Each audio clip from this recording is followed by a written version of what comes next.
What's good? It's JMac the Fanatic, and I'm back. And I'm happy to say that this is going to be my first collaborative video, as I'm going to be working with Bay Area Throwbacks. So shout out to you. Thank you for your help and your efforts in this project. I had the idea to collaborate with another Jersey head, and he made it happen. So I'm happy to be able to work with someone else who kind of shares a similar style and a passion for game-worn jerseys. This video is going to be on both of our channels, but I encourage you to check out his other videos as well. So if you don't already follow him, go ahead and add him right here. And while you're at it, why don't you give me a sub too? All right. In this video, we're going to break down everything or close to it that you need to know about game-worn jerseys. All right. And the four aspects we're going to be speaking on particularly are stitching, tagging, certification of authenticity, and finally, where you can buy yourself some of these bad boys. So without any further ado, let's get at it. Hey, what's up, everyone? It's Jonathan with Bay Area Throwbacks. I'm back with a collaboration video today. So I'm just kind of introducing myself. Have my YouTube page, Bay Area Throwbacks. I know I'm collaborating with JMac the Fanatic. So if you're watching this on JMac's channel, if you want to head over and check me out, that's cool too. And I pretty much specialize in throwbacks of Bay Area teams, my Bay Area teams at least. Beside that, the video we're doing today is focused on game-used jerseys. In the jersey community, a lot of people are more into just, authentics or swingmans, replicas, all that. I'm in the, personally, authentics and game-used, game-issued, all that, team-issued. Same with JMac, he likes his game-used. And we like to actually wear ours. We don't just, have them to post them up. I like to wear mine. So anyways, we'll get started with the video. This segment, we're just going to go over the stitching a little bit on the game-used. This is just obviously baseball focused.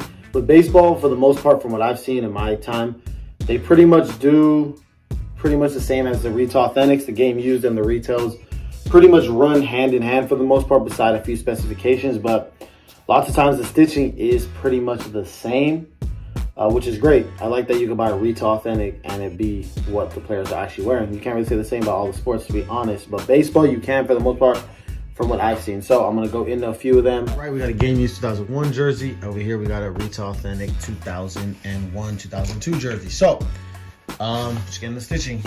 Got close up. You got that triple stitched. This is the retail authentic. Move over to the gamer. And it is pretty much really no difference whatsoever. It is the exact same shape. Just measured it real quick. See, I gotta use one hand because I use my phone because I don't have a camera.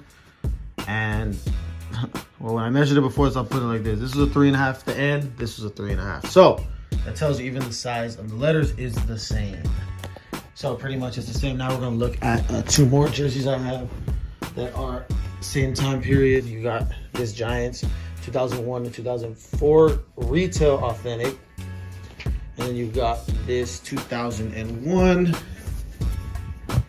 game used. And if you look at the stitching, got that double stitched.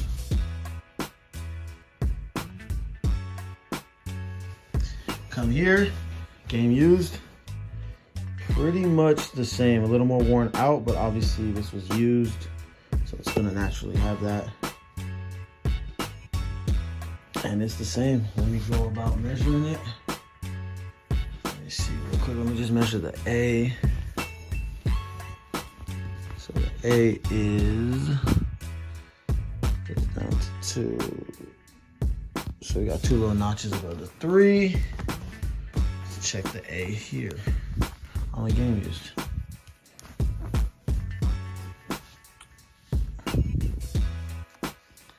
We get 2 notches above the 3. So, like I said, pretty much with baseball, you're gonna get the same stitching. Like I said, for the Nikes, even when I go to the malls and check them out, you will see you get the kiss cut stitching like I've noticed on my team issued current jerseys I have. We got the 25. This is the retail authentic nameplate. Go over to the game used. The nameplate is exactly the same. Obviously more letters, their last name, and these numbers are pretty much exactly, or they not pretty much, they are exactly the same. And let me just do a quick measurement. Let's see what we got here. 7 inches pretty much. Yeah, 7 inches. Let's look at the 3 on the gamer. And it matches up. 7 inches. So, just further showing that baseball does it right. At least has in the past, and hopefully still does, it seems like. We're going to start off with this Golden State Warriors game-worn jersey. And the player is not really important and all that, as this is not a jersey review, so to speak, but rather we're just going to go into the details of the stitching. So, as you can see, this particular jersey is double stitched. You've got the blue and then the yellow on the outside. And some game-worn jerseys are double stitched, some are triple stitched, even quadruple stitched. I'm not sure I've seen any game-worn jerseys that are single stitched except the new Nike, and they will vary by team and by year they were produced, what kind of stitching it has, what jersey style it is, so you really can't say. As far as the NBA logo, you're gonna have that as well embroidered on here. Let's move to the back. And it's very typical that the name is only single stitched. So the numbers usually have more stitching than the name. The names may have double stitching, but it may not. So again, it really just depends on the style of the jersey. This looks exactly like the front as far as the stitch work. You've got, again, the gold on the outside, blue on the inside, double stitched.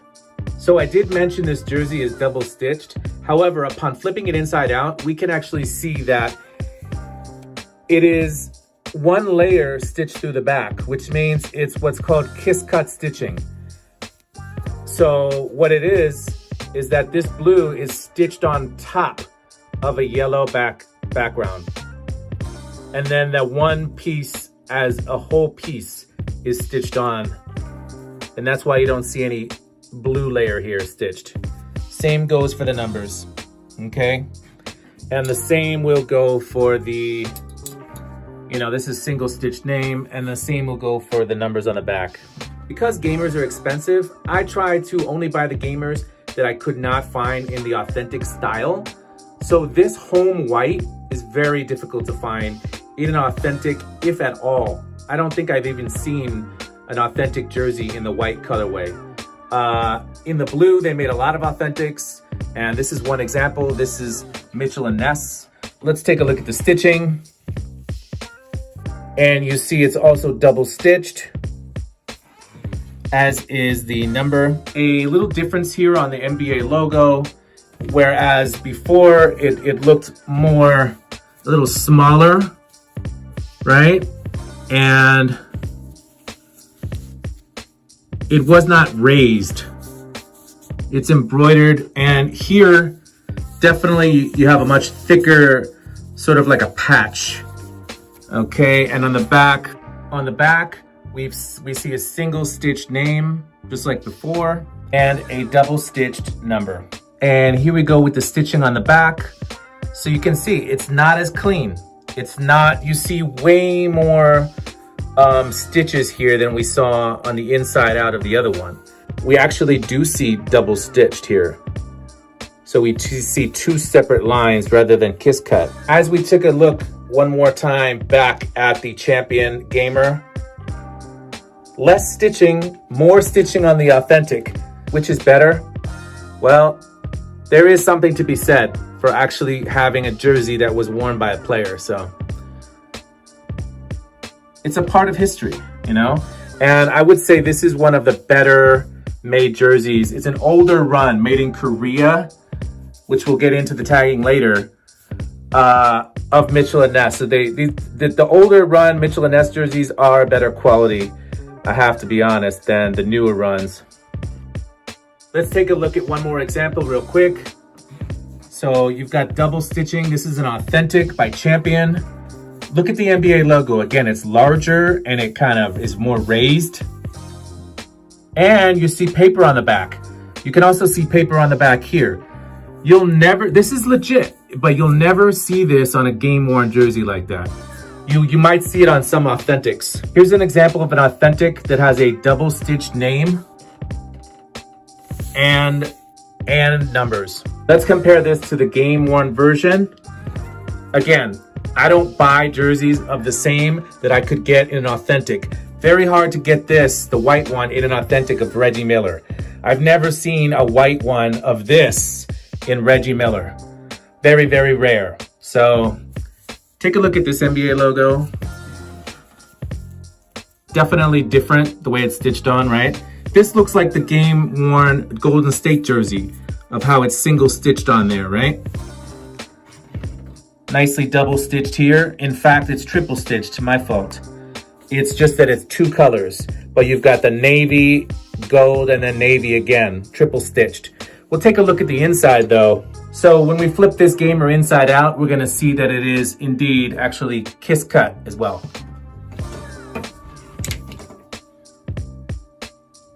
One last thing I want to say about Authentics versus gamers is, although the Authentics can often be close to the quality of a gamer, I have to say that while both jerseys, can be very old, and I'm talking, from the 90s, I find that the gamers hold up better. I've yet to acquire a gamer that has, I would say, for the most part, the same level of wear as the Authentics tend to get, as far as loose stitching and these sort of like, I don't know what to call it, dirt balls. They kind of like stick on to the stitching, if you know what I mean. And what I'm talking about is, now this one was very bad. It was in kind of rough shape, but I cleaned it up and it still has some remnants of that, what I'm talking about. But I gave it a bath and it's still, but it looks much better. From a distance, you don't barely even notice. But, and the last thing would be the wrinkling on the numbers. That does happen on gamers, it can. And I'm not saying the other stuff can't either, but I would say it happens much less and at a slower rate than it would happen to an Authentic jersey. And here's more of what I'm talking about. Wear on the letters, the stitching, and the numbers, the wrinkling. Now this can be fixed with a little maybe steam, but like I said, jersey's not ruined. It's just not, it's in decent condition for being as old as it is. Just to throw it in there, we can't possibly cover everything, but let me show you a more modern jersey now, gamer stitching. So as new Nike has moved to a lighter weight type feel here, you can see that this is just single stitched. Okay, so don't think that it's not a gamer. This is also single stitch number. So you have a Nike sign stitch now. This is just very typical of how it is. Single stitched name, single stitch number. Let's take a look at the inside. So here we have it. It'll always be a really clean finish on the gamer. That's the biggest difference I could see in comparing it to the Authentic. And the Authentics will vary in quality. With gamer, you always know you're getting the best quality. Real quick through some of the taggings you'll see on game used jerseys opposed to retail Authentic. So one thing you'll see is this is a 2001 game used jersey. You see tags like this, you'll have the basic Authentic collection tag, but then you have a 1/2 inch sleeve in. You got the size right there, 46. With the sizes, back in the day, they would sell Authentics that would be every two numbers, 42, 44, 46, 48, 50. But for the most part, with retail Authentics, you're only going to see by fours, 40, 44, 48, 52, 56, 60. So lots of times when you see a number in between those, it's an indication it might be a game used or team issued or game issued. So you got that. One thing you also notice, there is no tag here. They don't put the tag here, whereas these are two authentics. Same jersey as this one. Russell tag. Russell tag. Right, so I'm gonna throw those out the way. So that's one thing you'll notice. Here, same thing. You have the Russell, older Russell's the 94 game use jersey. Same thing, you got the tag there. And then you got 2-inch of extra length. Major leaguers, or in any league, they get a little more say in the sizing, you know, to fit them better. So even though it's a size, this one's a size 42, it's a little longer than regular 42, which, well, they don't sell 42s, but you know what I mean. Also, one thing I forgot to point out here, people who know about Dick Dobbins, he had a huge Giants game use collection. Like if you bought jerseys, 90s, early 2000s era, I'm pretty sure it is, you get this stamp on the inside, purchased from the San Francisco Giants. So if you see that tag on a Giants jersey, yeah, that's a good sign right there. So we'll move on. This is a bad spring training jersey, so you don't see, there's really no significant tagging that I see on this one, except that it's a size 46. So on the next one, this is a 2001 or 2002, only just wore these jerseys, game use Friday night alternate road jersey, same thing, size 50, a size that you won't usually see retail. So you got the size 50, and then you got these are always rolled up super tight. See, plus ½ inch on the sleeve, and 99 game used. Love that patch. John Johnston. And then it says taper body. So he has 3 different special tags here. This also comes with the Dick Dobbins stamp. That's that one. And this one's a little different, at least just with the stamp, because it's a black jersey. You wouldn't see the stamp here. Stamped it straight on here. And this is another Friday night, 2001, only year they wore these. Home jersey. And you will see on these jerseys, lots of times the black ones, the stamp will be there for the Dick Dobbins stamp. But those are kind of just some of the different taggings you'll see. You will not see these type of taggings on retail authentics. You just get the size you get, and you're gonna get them in sizes by 4s, not by 2s, so you get less size options. All right, moving on to stitching. You can see that you have a tag here that says tailored exclusively for Golden State Warriors and has a body length of +3. You also see the year that the season that it was worn, 93-94. Sometimes this year is a case where the player wasn't on that team and you're thinking, is that legit? The player didn't play in this season for that team. Well, it could be that they gave them an older jersey and they joined the team in the off season, and then they gave them a jersey that was made from the previous season. So a carryover, a hand-me-down. And they either had the same number on that jersey already, or they stripped it and put a new number on it for that player. Now, you would think they could just give them a new jersey, but no. That was not an uncommon thing to happen in the 90s. This tag is stitched on every single side, single stitched around the entire tag. Then you have the champion tag with the size. So you have a number size here, 48. Look closely at how this champion tag is. And then over here, you have the plus length.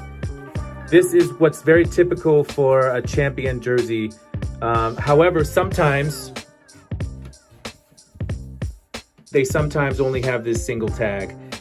And then on the same side as the jock tag, you would look for these type of tags to tell you the plus length, but oftentimes they're very faded. Extra length, you can see it says here, extra length. Now the number +2 or 3 or 4, whatever it is, has disappeared. And then here it'll tell you like 100% nylon, I believe, yep. All right. One more quick thing about authentic jerseys from Champion. You may see a double tag on some of these. This is an authentic, not a game issued or game worn.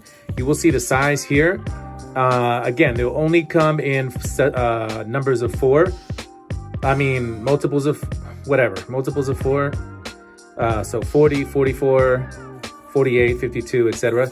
And then this double tag over here, some of them don't have this double tag and others do, but regardless, they are authentics. And you'll know it because it'll have this tag in the back. Okay, you will not see this tag you'll see this on retail authentics, not on a gamer. With something like this here, this is a Nike authentic. Again, you'll see this in the back, and then you'll see here that there's no plus length here.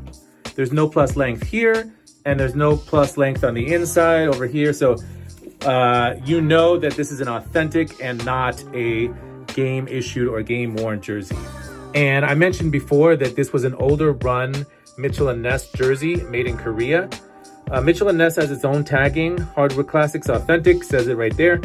And then this is missing the size, but traditionally it will have the size down here or off to, no, here it is. I cut this one off to the side because this was a tailored jersey.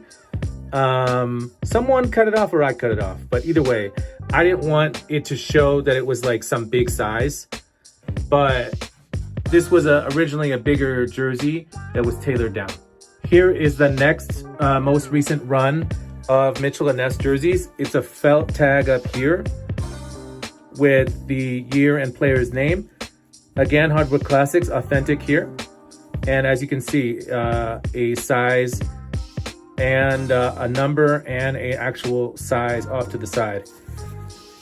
More recently in the last few years, all they did was add on one little, they changed the background here. No, I'm sorry, they didn't. Just take a look. It's just about the same.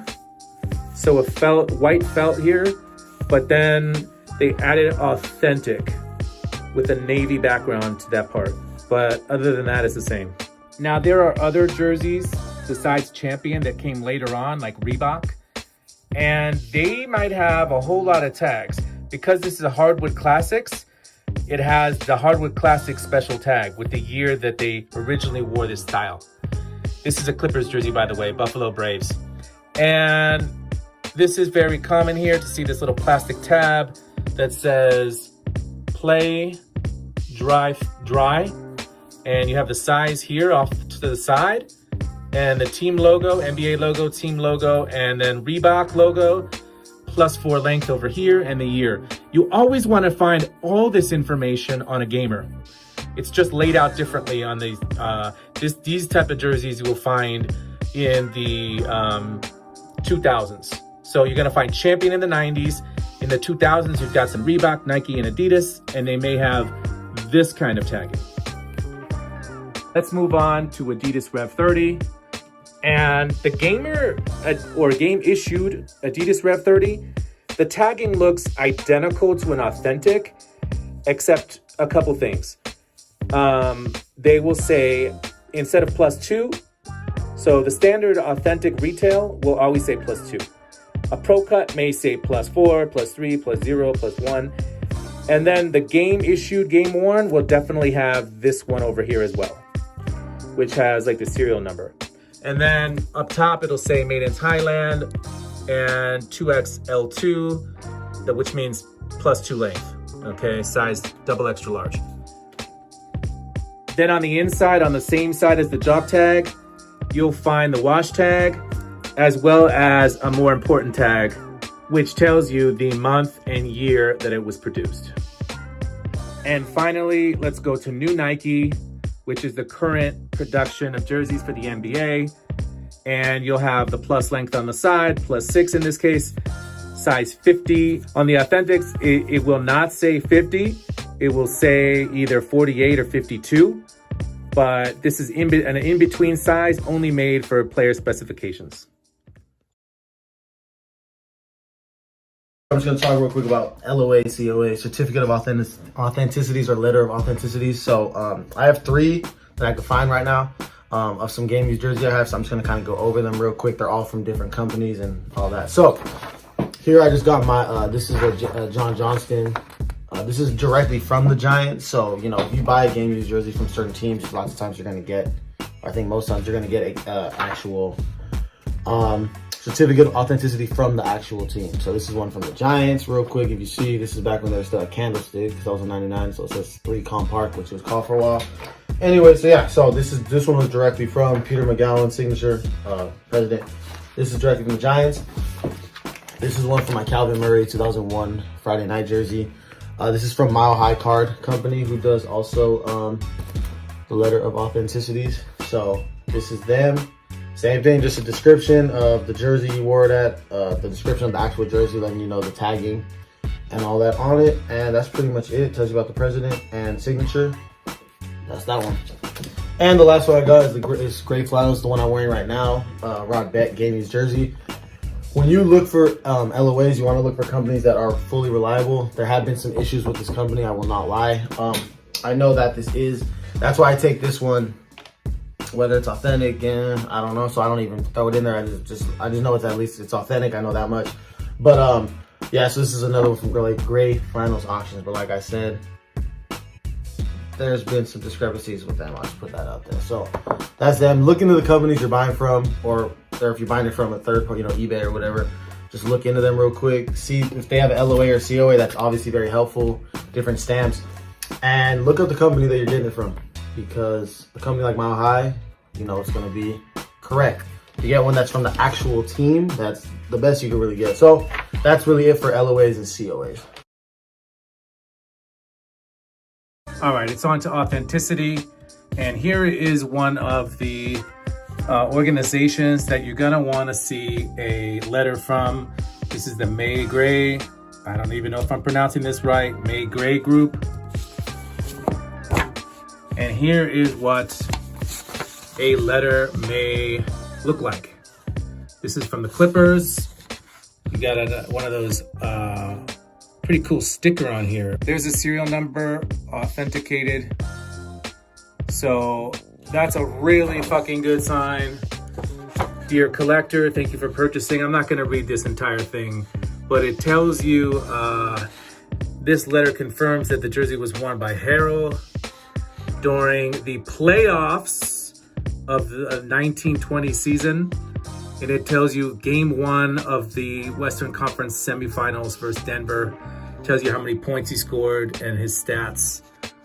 It's signed here by the president and also by the director of team operations of the Clippers, which is really awesome. It's got all the details of the jersey, guys. Plus, I would say this is the most important thing. If it comes with anything, that you can then go online and verify it there. If you want to get into getting these jerseys, there's a couple different avenues you can go about it, at least the way I go about it. So first off, you can just go directly to the teams. You could either, a lot of teams have actual, garage sales or clubhouse sales where they sell them. Also, if you go on the websites, I'll go on the Giants, the A's, different websites, whether it's the actual team website or the league, if you go to MLB.com, NBA, any of that, you can buy them there. They have the jerseys. They'll let you know if it's game used or team issued, game issued, all that. And you can actually just buy the jerseys from the team. That's really the best way to know that you are getting it from, that's legit. I mean, you're getting it from the team, so you can't really beat that. So that's one way. But the way I use a lot of times is eBay. Obviously, I do my research on the seller. I do my research on the jersey, look at the tags, do all the stuff. And then I compare it to either pictures or, I even look, something else I do is I look on the auctions, on the online auctions. So that's the third way you can get them, is online actual auctions. Different companies, you can look them up.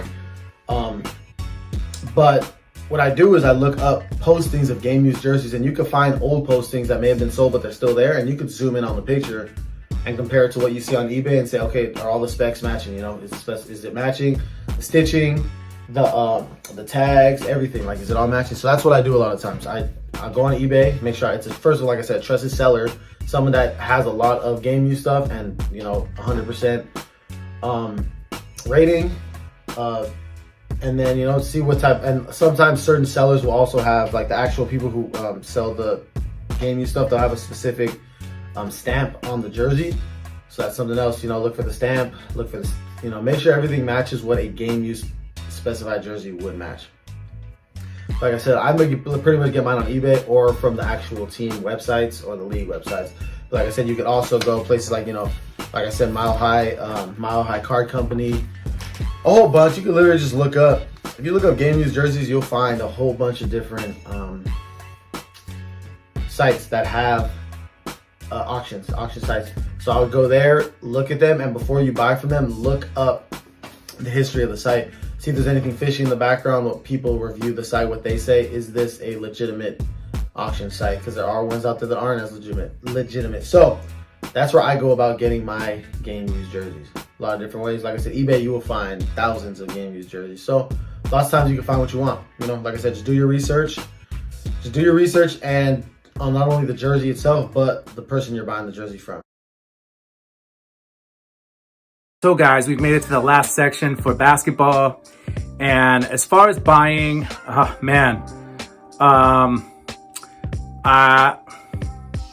so if we're talking a price point, I'm gonna give you a really big range, 200 to 2,000, where most gamer jerseys fall. Although I want to say more like 400 to 1,500, you know, with some of them being a little bit cheaper if you get lucky and others being much more expensive. So now that you know that, what determines the price point? Well, does it come with the letter of authenticity? Is it photo matched? Is it actually game worn or just game issued? Meaning, did the player actually wear it or was it just produced to be worn? Because some of them go unworn. What else? Who the seller is. Some people just have a higher, because of their reputation, they can do it. People buy it. And finally, I would say, what does the name on the back say? Is it a popular player? And is this jersey style popular? As far as where I buy them, I would say eBay and IG. Guys I see selling them on IG. Those are the two biggest places I get. I make sure the seller on eBay has like a 99% or higher. In rare cases, you know, 97 or something, a rare, you know, mid to high 90s, they better be up there. And I check even when they have a high percent, I go and let's say they have only one bad review, I read that review. On IG, I look at their other followers. If I really am skeptical, I might even hit up someone who I know to ask. That's about it, guys. As far as buying, here are some of the sellers that I've used in the past who I would recommend for game used jerseys.